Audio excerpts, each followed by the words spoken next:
Okay, we're going to talk about a Honda E-Clutch recalibration. I'm not actually going to do it, but I'm going to go through the things necessary for it. Now, to do it, you need one of these, which is you can get off AliExpress without too much of a problem, right? And the reason you need this is the menu system doesn't light up because of it.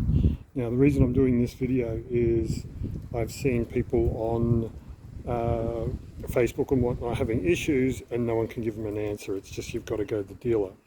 I've done some searches and there's people sort of relaying some instructions, but they're not really accurate. So this is going to hopefully show people how to do it. Now I'll get my logger out of the way because it's not needed for this.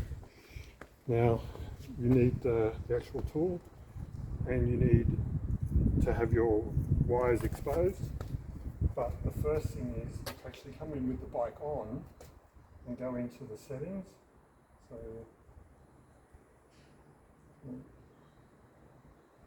into the settings, where is it? Down the bottom here.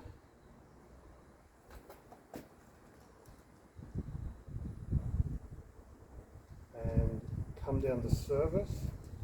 And you have a Honda E-Clutch Initialized in there, and that's grayed out. But all you have to do to make it show up is come along and plug that in. And now it's active. Alright, so it's as simple as that. Take it out, turns off, put it in, turns on.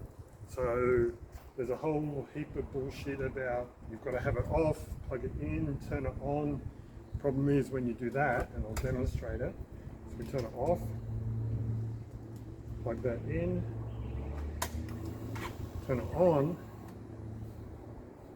and it puts the bike into a different mode, and you can watch it here, and it will, once it takes a bit to warm up, and now it's just going to flash.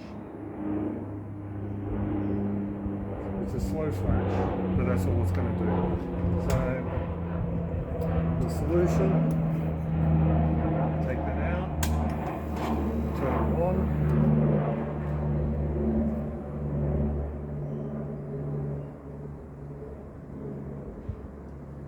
my wife's going to hate me because I changed it. Get across to the settings, go down, in, down to service, and bang. Again, boom.